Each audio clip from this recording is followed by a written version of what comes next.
안녕하세요. 저는 올해 36살이고 자녀 2명을 키우고 있는 남자입니다. 처음 제 아내를 만나게 된 건 제가 29살 때입니다. 재수를 하는 바람에 늦게 대학교를 졸업을 했고 저는 생애 첫 회사를 다니고 있었습니다. 그때 당시 아내는 회사에서 비품과 영수증 관리를 도맡아 하던 계약직 사원이었죠. 그런데 어느 날부터인가 아내는 저에게 자꾸만 마실 거를 건네주는가 하며 퇴근하면 자신이 맛있는 걸 사주겠다고 말을 걸었었죠. 하지만 그때 당시 저는 만나고 있는 여자친구가 있어서 정중하게 거절을 했죠. 그렇게 시간은 빠르게 지나가던 어느 날이었습니다. 여자친구의 생일이 하루 앞으로 다가왔고 저는 몰래 이벤트를 준비하려고 여자친구의 원룸 자취방으로 찾아갔습니다. 그날은 여자친구가 친구들과 생일 파티를 하고 들어온다고 했기에 아무런 생각도 없이 비밀번호를 누르고 들어갔는데 여자친구는 어떤 남자와 단둘이서 바람을 피우고 있더군요.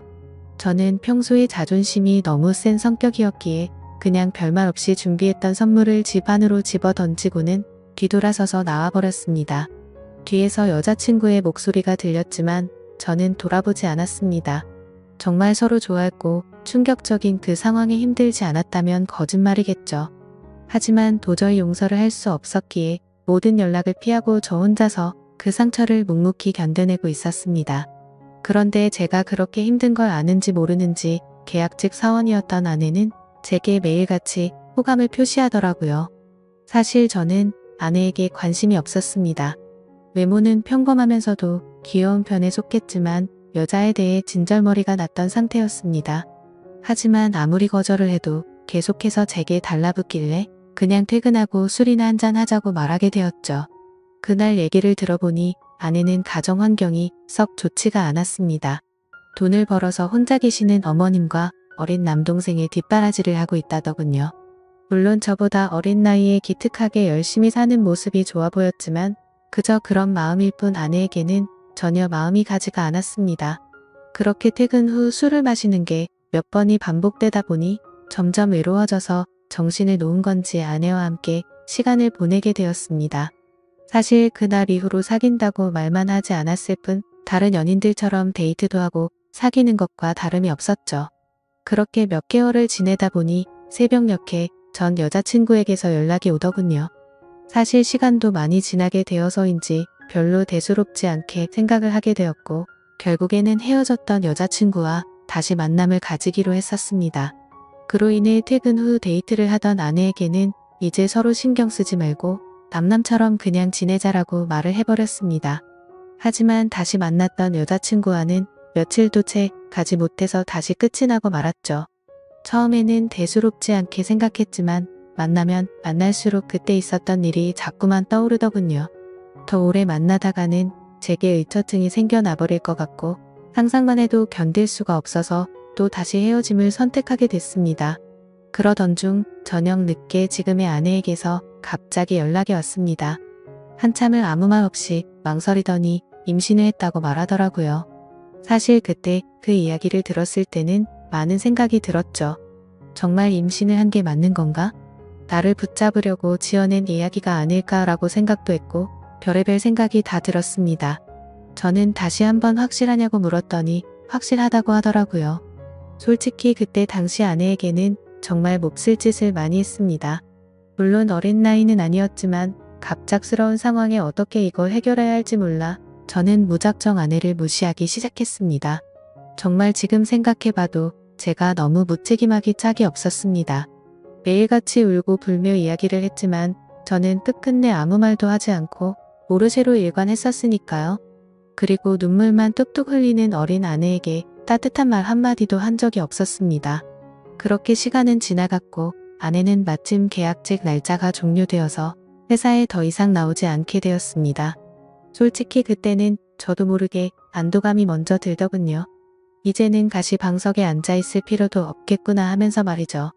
정말 지금 생각해도 저는 천하의 나쁜 놈이었습니다. 아무튼 그날이 있고 나서는 멘탈이 제대로 잡혀지지가 않았죠. 그러다 어느 날 친형과 술을 먹게 되었습니다. 이런저런 이야기를 나누다 결국 지금까지 있었던 모든 이야기를 털어놓게 되었습니다. 당연히 친형은 제게 욕부터 하더라고요. 결국에는 부모님 귀에까지 들어가게 되었습니다. 집에서는 난리가 났었죠. 아버지께서는 남의 자식 망쳐놓고 뭐 좋은 일 있다고 매일같이 술이나 마시고 다니냐고 엄청 화가 나셨습니다. 어머니와 친형까지 저의 행동에 엄청나게 비난을 했었고 부모님께서는 집에 한번 데리고 오라고 하셨고 저는 또 모르쇠로 일관했습니다. 하지만 어느 날 형은 제 휴대폰 연락처를 뒤지게 되었고 아내의 연락처를 알아내어서 저를 제외한 가족들이 아내를 만나게 되었습니다. 그러고는 며칠 뒤에 저는 모르게 아내를 집으로 부르셨습니다. 저는 당연히 아무 생각 없이 친구들과 술을 마시고 늦게 집으로 들어갔는데 제 아내가 집에 와 있어서 정말 얼마나 깜짝 놀랐는지 모릅니다. 일단 어쩔 수 없이 저는 아내와 나란히 부모님 앞에 앉게 되었고 부모님께서는 앞으로 어떻게 할 거냐고 화를 내셨습니다. 저는 그냥 술김에 짜증도 나고 이 상황을 빨리 벗어나고 싶은 마음이 컸습니다.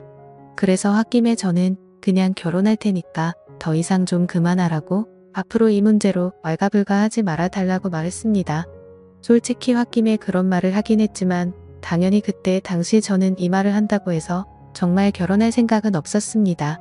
부모님 역시 그러라고 말씀하실 일은 절대 없다는 확신에 차서 한 말이었죠.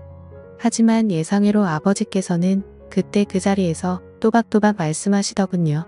그러면 지금 처잡은 부모님이랑 조만간 만나서 이야기를 하고 싶으니 부모님이 시간 되실 때 자리를 한 번만은 해보자고 하시더군요. 이때 당시도 설마라는 생각을 가지고 있었고 술에 취해서 그냥 대충 상황을 정리하고 얼른 일어나서 제 방으로 들어가 버렸습니다. 그렇게 아내는 집으로 돌아갔고 저는 술이 점점 더 올라오더니 제게 말도 없이 집에 찾아온 게 너무 화가 나더라고요. 그래서 새벽 늦은 시간에 전화를 걸었습니다. 차마 입에 담을 수 없는 욕이란 욕을 다 하면서 막말을 엄청 쏟아냈습니다. 아내는 저희 부모님이 비밀로 하라고 해서 미리 말 못했다며 그저 미안하다고 울기만 하더라고요. 아무튼 그날 이후로는 부모님과도 말을 하지 않았습니다. 그러자 부모님께서도 저를 없는 사람 취급하시더군요. 그러다가 며칠이 지나서 친형이 제게 얘기 좀 하자고 부르더군요. 무슨 일인가 싶어서 형과 이야기를 하는데 오늘 부모님께서 아내분 어머님을 만나 뵙고 왔다는 이야기를 제게 해주더라고요. 오늘 가보니 그쪽 상황이 많이 힘든 걸 알게 되었답니다. 얘기를 해보니 아내가 벌던 돈들은 전부 처가댁에 장모님과 처남의 생활비로 다 들어갔었고 지금까지 아내가 모아놓은 돈도 없다고 말하더군요. 그쪽이 형편이 좋지 않아서 당장 혼수조차 부담하기가 힘든 상황이라며 제게 어떻게 하려고 이런 일을 벌인 거냐고 묻더라고요. 저는 그 말을 듣고 속으로 만세를 불렀습니다. 이제 부모님께서도 이 결혼을 포기하시겠구나 라는 생각이 들었던 거죠.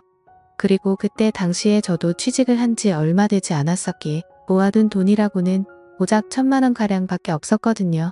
하지만 보수적인 성격이었던 저희 부모님은 고집을 꺾지 않으셨습니다. 결혼식이야 가족끼리 조촐하게 치르면 되는 거고 집 문제야 본가에서 같이 살면 다 해결되는 문제니 뭐가 문제냐며 제 기대를 꺾어버리셨습니다. 결국 순식간에 결혼 날짜를 잡게 되었고 일정대로 척척 진행이 되더군요. 저는 그때부터 너무 당황했고 속이 타들어갔습니다. 그렇게 좋아하지도 않았던 여자랑 결혼을 해서 평생을 함께할 생각에 암담하더군요. 그리고 부모님의 고집만 내세우니까 점점 화가 나서 크게 대들기도 했습니다.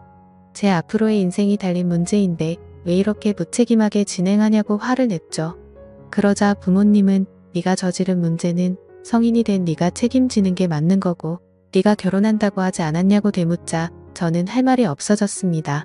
그냥 그때 당시에는 모두가 저를 망치게 만들려고 하는 것만 같아서 사소한 거 하나하나 다 마음에 들지 않았고 고슴도치처럼 모든 게 날이 서서 삐뚤게 느껴졌습니다. 아내에게도 못된 말을 계속했습니다. 이따위로 억지로 결혼한다고 달라질 것 같냐며 나를 만나봤자 돈도 없어서 아무것도 못 해줄 거고 시집살이가 그렇게 호락호락할 것 같냐고 말했습니다. 그리고는 정말 너한테 잘해줄 자신이 없으니까 고집 피우지 말라고 했죠. 하지만 제가 그런 말을 할 때마다 자신이 더 잘하겠다며 말하는데 너무 답답하고 그 상황이 싫었습니다. 심지어 친한 친구놈들 몇몇과도 술을 먹다가 이 이야기가 나오면 친구들은 온갖 욕을 제게 했죠. 그래서 점점 이 일로부터 자유로워지고 싶다는 생각이 들기 시작했고 결국 제 책임을 통감하고 모든 사람의 뜻대로 그냥 결혼을 하기로 마음을 먹었습니다. 하지만 너무 삐뚤어져 있었던 저는 그렇게 마음을 먹고도 막말을 입에 달고 살았죠. 부모님께는 잘 살 자신이 없으니 행복한 결혼 생활을 할 거라는 기대는 하지도 말라고 했고 아내에게도 늘 차갑게 몹쓸 말들을 많이 했습니다. 그리고 결국에는 결혼을 하게 되었습니다. 정말 좋아서 한 결혼도 아니었으니 신혼생활은 말할 것도 없었습니다. 신혼여행은 해외여행은커녕 국내에 있는 흔한 여행지로 갔습니다. 심지어 그곳에 가서도 아내는 내팽겨쳐두고 혼자서 이곳 저곳 돌아다녔고 거의 말도 하지 않았습니다. 그리고 나서 일상생활을 하면서도 퇴근하고 집에 들어오면 게임을 하거나 TV를 보면서 지내본 아내와는 일상적인 대화는 나누지도 않았습니다. 그리고 주말이나 노는 날에는 저는 항상 밖에서 친구들과 놀고 술을 먹다가 들어오고는 했죠. 평범한 부부들은 아내가 아기를 가졌을 때 급진히 대접받는다고 하지만 저희 부부는 그렇지 못했기에 제 아내는 그런 대접은 전혀 받지 못했습니다. 오히려 제 눈치를 보느라 뭘 먹고 싶다라는 이야기조차 단 한 번도 한 적이 없었죠. 그렇게 아내는 제게 불평이나 불만을 전혀 말하지 않았습니다. 그냥 묵묵히 혼자서 어머니와 집안일을 했죠. 하지만 저도 사람인지라 마음이 안 좋을 때도 있었지만 자존심이 쓸데없이 너무 강한 나머지 그러게 내 말 듣지라는 생각으로 그냥 그러려니 하고 넘어갔습니다. 그러다 어느 날 새벽에 예정보다 진통이 일찍 와서 정신없이 산부인과로 향했습니다. 그런데 남들과 달리 하루가 꼬박 넘어가게도 출산이 되지 않아서 슬슬 걱정이 되었지만 결국에는 고생 끝에 어렵게 출산을 하게 되었습니다. 출산 후 지쳐 누워있는 아내를 보고 있는데 저도 모르게 갑자기 울컥해서 눈물이 나더군요. 힘없이 늘어져 있는 모습에 뭔가 모를 마음이 들었죠. 하지만 쓸데없는 자존심에 그 눈물조차 보이기 싫어서 그냥 문 밖으로 나가버렸습니다. 그날 장모님과 처남이 아내의 손을 꼭 잡고 있을 때도 저는 아내의 손을 잡기조차 겁이 나더라고요. 제가 무슨 자격이 있어서 그 손을 잡을 수 있을지 그냥 무심한 척 수고했다는 말 한마디를 남기고는 그렇게 나왔습니다. 그날 이후로는 제 아내에게 미안한 마음이 많이 생겨났습니다. 언제나처럼 무뚝뚝하게 아내를 대했지만 마음은 그렇지 않았죠. 예전과 달리 미안한 마음이 생겨났었고 그동안 미안했다는 말 한마디를 하고 싶었습니다. 그렇지만 왠지 모를 쓸데없는 생각에 아무런 말도 하지 못했던 거죠. 그러다 어느 날 제 어머니께서 간이 좋지 않으셔서 계속 정기 검진을 받고 계셨는데 결국에는 이게 점점 상황이 악화되었습니다. 병원에 입원하셨을 때 친형과 어머니 그리고 아내가 번갈아 가면서 병실을 지켰습니다. 전 휴일에만 병실을 지켰고요. 자녀를 낳아서 키우고 계신 분들은 아마 아실 겁니다. 새벽이고 낮이고 아이가 잠도 안 들고 울고 할 때마다 아내는 잠이 들지 못했습니다. 그렇다고 제가 애를 봐주고 하지도 않았으니까요. 그렇게 잠도 제대로 못 자고 병실에서 간호를 했으니 그 피곤함은 말로 표현할 수가 없을 거란 거 잘 알고 있었습니다. 그런데 그때조차도 따뜻한 말 한마디 하지 않았습니다. 병실에 있던 다른 분들조차 며느리가 진짜 효녀라며 저한테 장가 잘 갔다는 칭찬을 할 때도 아무런 말도 하지 못했습니다. 입이 두 개라도 할 말이 없는 건 당연했던 거죠.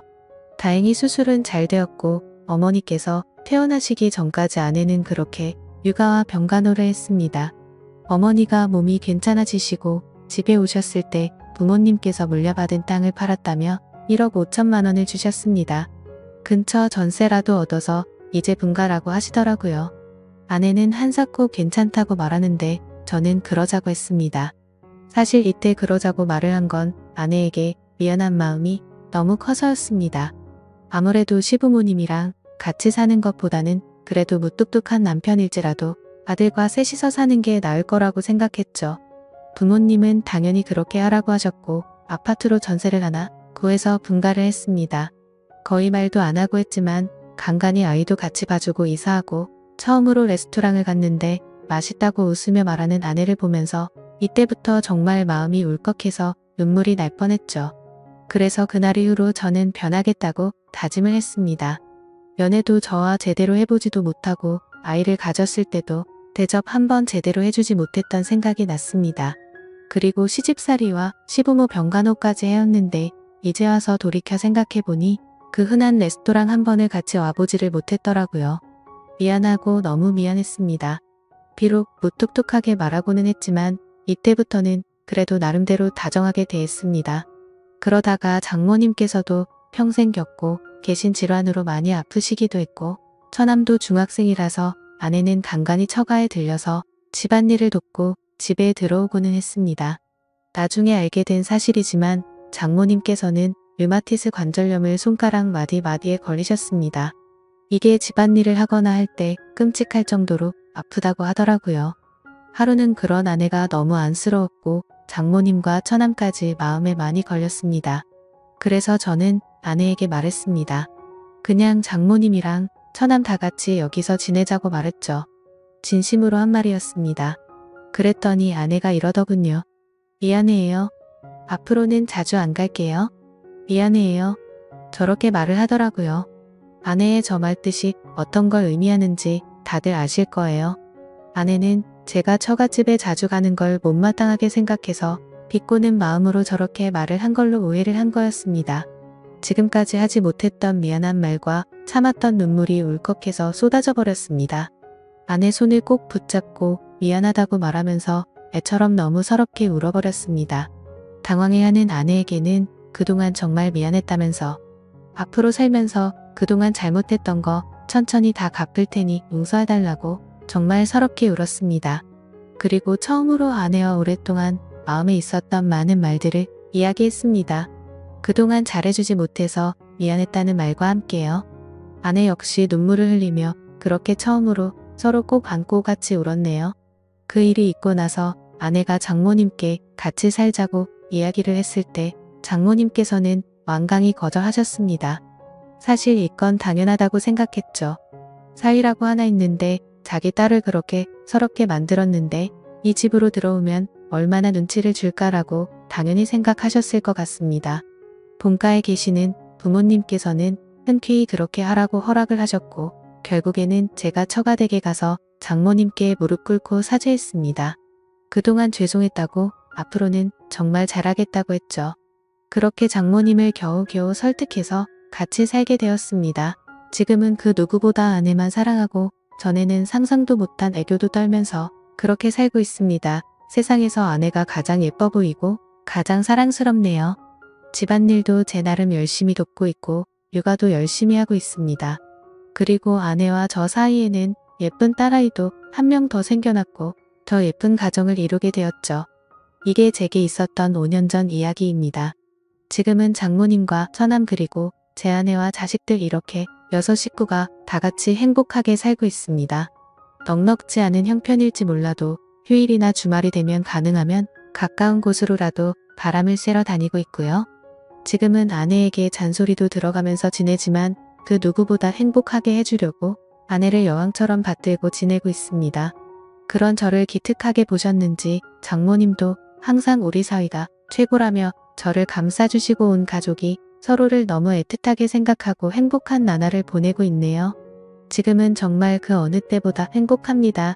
제 착한 아내 덕분에 저의 못난 모습들이 고쳐진 것 같아서 정말 고맙게 생각합니다. 아마 그때 아내가 저를 버리고 떠나버렸다면 저는 그저 그런 인생을 살고 있었을 테고 평생 후회만 하면서 살았을 것 같다고 생각이 드네요. 앞으로도 저는 과거의 아내에게 잘 해주지 못했던 걸 평생 갚아 나가려고 합니다. 물론 평생이 걸려서 제가 잘하더라도 그 큰 상처를 준 건 다 갚지 못하겠지만 지금은 제 아내도 행복하다고 말해주니 너무 미안하고 고마운 마음만이 가득하네요. 제 사연을 읽어주셔서 감사드립니다.